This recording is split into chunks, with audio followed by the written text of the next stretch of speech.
Here's something that I'd actually like to talk to you guys about, and this topic has been on my mind for a very long time. I've noticed it for the past almost 5 months now, and it's about weak personalities. I'll just start off with that. It's about weak personalities.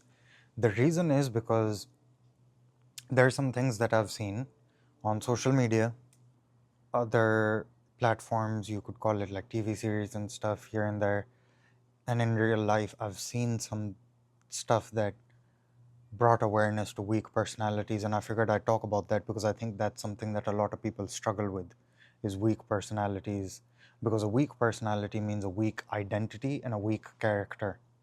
So that means you're compromised as a whole. That means the morals or the code of conduct that you follow, your value system, your belief system, is very weak structurally. There is no structural integrity that can be depended upon. It's kind of like a house that you build upon the sand, like the Bible talks about. And what happens is you're so divided in yourself that a strong personality can come along with a strong identity and a strong character that follows a code of conduct very well, to the point that it disrupts yours.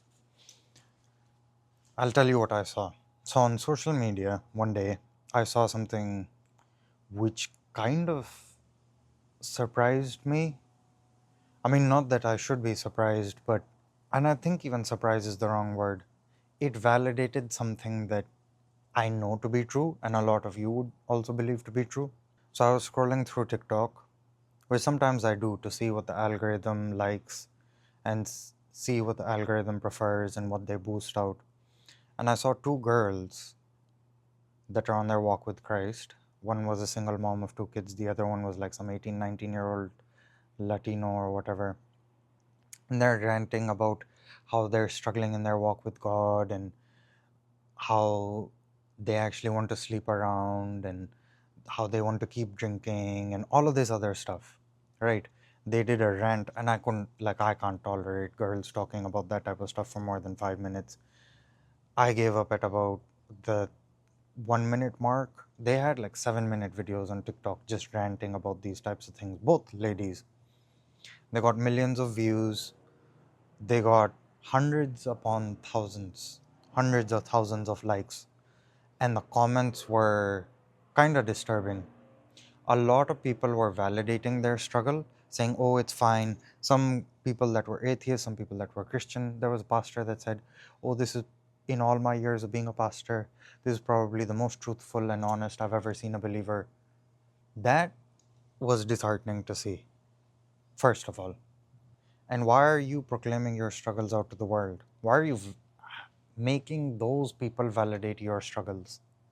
Instead of talking about it to God, most people just end up reading the Bible instead of talking about it with God, the one who can actually fix the problem. The problem is that a lot of people go to the Bible and they think all their answers are in the Bible, but the Bible is trying to point them to God. That's a logic fail. So just go to God. If you're struggling with something, you don't need the world to validate your struggles. Because then you have the mental health mafia and all that just show up and say, like, oh yeah, maybe you should go to Christian counseling or find a Christian therapist or whatever. I don't believe that both of those things can exist within the same person, Christian and therapist.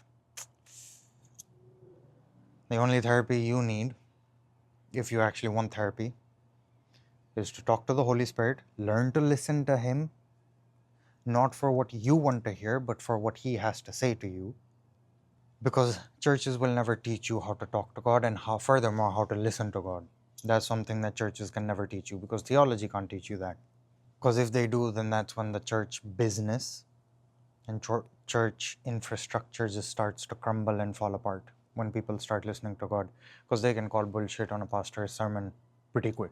You need to learn to talk to the Holy Spirit, and then you need to start surrendering and obeying what the Holy Spirit tells you.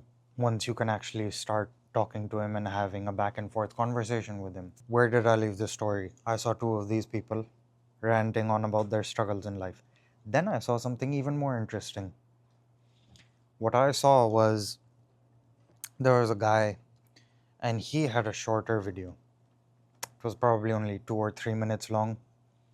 And he starts the video by talking about how he can't go to the gym anymore. and he was feeling convicted by the Holy Spirit about how he doesn't want to go to the gym anymore because the environment's not right, the music doesn't sound right to him, the way people are. He called it a lustful environment, and the comments were berating him. There were a couple of comments where people are like, that's why I want to start an all women's faith based gym. That's why I want to start an all man's faith based gym. There was other comments that were bashing him. See, another lustful man and blah blah blah. But he got a fraction of the views, a fraction of the likes, and a fraction of the comments.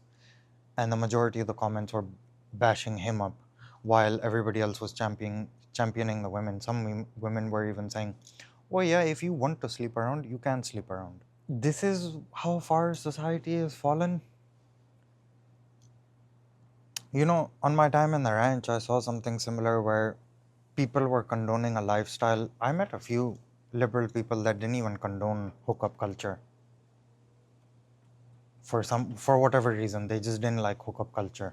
I can't say that I'm not surprised because there's only so far you can go before you realize it's meaningless, right? The book of Ecclesiastes, where Solomon says everything's meaningless. Once your dopamine is completely burned out, you're going to realize the lack of value in everything that you've been doing. And that's the point in time where regret and shame or guilt and shame come in, and then they just beat down on you. That was one of my points where it comes to weak personalities.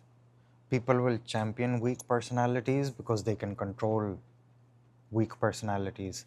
It's like malleable, if that's the correct pronunciation, minds.